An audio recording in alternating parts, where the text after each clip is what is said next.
Living life is better than dying. बे जाहैबाय आंनि फिसाजोनि राव लिभिं लाइफ इज बेटार देन डाइं थुलुंगाथाव मेसेज आरो आंनि फिसाजोआ बे बाथ्राखौ रियेलाइज खालामनो हादों आइ एम भेरि माच प्राउड अफ माय डटार ग्रेसि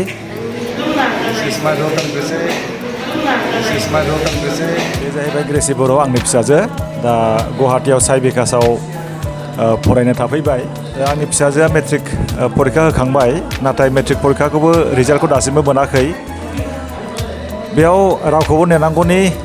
सम गैया बा समजों खारफानायनि जोबोरै गोनांथि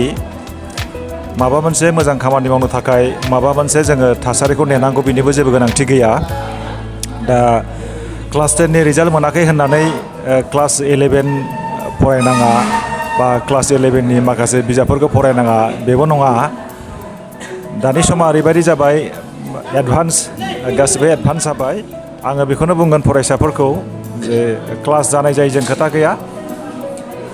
क्लास 10नि परिखा होखांदोंब्ला क्लास 11नि थाखाय प्रिपेरेसन खालामनांगौ फरायनानै मा जागोन मा एम दङ फरायनायावलाय आं एयार हस्टेस जानो लुगैदों एयार हस्टेस नोंनि पेरेन्ट्सआ नोंनि आइ आफाया माबायदि जानांगौ नों माबायदि एक्सपेक्ट खालामो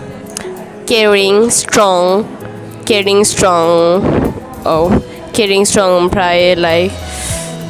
बेनो ओमफ्राय बिसोरलाय मोजां जानांगौ ओमफ्राय मोजांखा बिसोरो बेनो आइ बिफा बिमा आइ आफा जों एक्सपेक्ट खालामो जोंनि फिसाजो आंनि फिसाजो ग्रेसिया बेयाव फैनानै मोजाङै मोजां पास खालामलांगोन आरो बिमा बिफानि जि हप बिमा बिफानि जि ड्रिम बेखौ फुलफिल खालामगोन होननानै आं मिजिंथिदों आरो उननि समफ्राव आरोबाव जोङो प्राउड जानो हागोन आरो हेपि जानो हागोन जोंनि फिसाजोआ उननि समाव जुदि साक्सेस जायोब्ला डेफिनेटलि बेयो बिराद मोनसे मोजां सेलेब्रेटिं मोमेन्ट जागोन जोंनि थाखाय जों बेखौनो लुबैयो आरो बेयाव जोङो खस्थ' खालामनानै गाव गावनि गथ' गथायफोरखौ बेयाव फोरोंफैदों बेनि ओंथियानो जाहैबाय जोङो जोंनि गथ' गथायखौ बयबो मोजां जाजानो लुबैयो बेनि ओंथियानो बेनो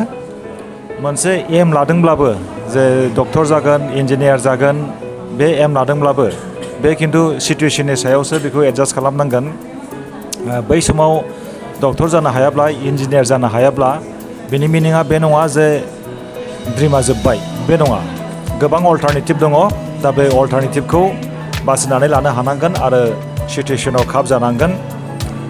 दानि सिटुवेसना ओरैबायदि मोनसे डिफिकाल्ट सिटुवेसन जे बेयाव गावनि आथिङाव गसंनानै थानो थाखाय कनफिडेन्स लेभेल बियो हाई जानांगोन बिमा बिफानि बाथ्राखौ खोनासंनांगोन गावखौ रियेलाइज खालामनांगोन गाव सोर आरो उइथ डेडिकेसन कन्टिनिउवासलि खामानि मावनांगोन टिचारा मा बुंदों बेखौ खोनासंनांगोन नोंनि फुड हेबिटआ माखौ जानो मोजां मोनो पनिर दसा चकलेट्स जोङो जुदि गावनि जिउखौ साक्सेस खालामनोब्ला जोङो जोंनि फुड आइटेम बेखौबो जोङो नोजोर होनांगोन जों नटिस खालामनांगोन फुड आइटेमा जोंना मोजां जानांगोन आरो हेल्थखौ जोङो मोजाङै लाखिनो हायोब्लासो जोङो मोजां खामानि मावनो हागोन हेल्थ इज वेल्थ देहा थायोब्ला गोसोआ मोजां जागोन आरो जों खामानि मावनो हागोन दा बेनिखायनो साफ्रोमबो फरायसाफ्रा नैबेखौबो नोजोर होनांगोन जे पेकेटाव मोननाय जाग्रा मुवा जेरै चिप्स कुरकुरे बेफोरखौ गारथारनांगोन 100% कमप्लिटलि गारनांगोन आरो कोल्ड ड्रिंक्स बेफोरखौ कमप्लिटलि एभयड खालामनांगोन मानो होननानै बुङोबा कोल्ड ड्रिंक्सफ्रा मोनसे पयजन आरो बेनिफ्राय पेकेटाव रेडिमेड मोननाय बुस्थुफोरखौ जोङो जाजाया बेफोरबो मोनसे पयजन इसोरा जोंनो मोजां मोजां जाग्रा मुवा होदों जेरै एपोल थालिर गाइखेर बेफोरखौ होदों रुटि होदों ओंखाम होदों आरो दै गुदुंखौ लोंनांगोन मानो होननानै बुङोबा दै गुदुङा जाहैबाय मोनफ्रोमबो प्रब्लेमनि मोनसे सलिउसन दै गुदुं लोङोब्ला गावनि देहाया थिग थायो आरो बेलेन्स जायो देहाया This is Gracie, my daughter, and she is one of my best friend. How do you accept your parents? Like my father is an inspiration to me. Like he taught me many things which I didn't knew, and I am really thankful God for giving me a parent like him.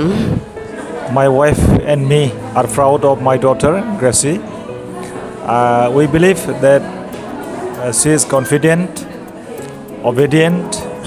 and dutiful. आङो बेखौनो बिसास खालामबावो जे आंनि फिसाला फिसाजोआ माब्लाबाबो माने ड्राग एडिक्टेड जानाय नङा, माब्लाबाबो स्कुल ड्रप आउट जानाय नङा आरो माब्लाबाबो एन्टि ससियेल एक्टिभिटिस मावनाय नङा बेखौ आङो बिसास खालामो। जोङो नुदों सम सम जे खायफा माने सुइसाइड खालामनायखौबो जों नुदों, खायफा ड्राग एडिक्ट जानायखौबो जों नुदों। नों मा बुंगोन बेनि सायाव? लाइक आं बारा बुंनो हाया खिन्थु लाइक सुसाइड खालामबाबो नों मा खालामनो हागौ? सुसाइड खालामनायनि उनावथ' नोंथ' आरोबाव लाइक जिन्दा जाफैनो हाया, ओमफ्राय लाइक लाइफआबो नोंनियाव like you can only live once. Like लाइफआथ' एकबार फैयोना, ओमफ्राय होमबा सुसाइड खालामनायनि लाइक नोंनियाव लाइक बेनिफिट गैखाया। लिभिं लाइफ इज बेटार देन डाइं।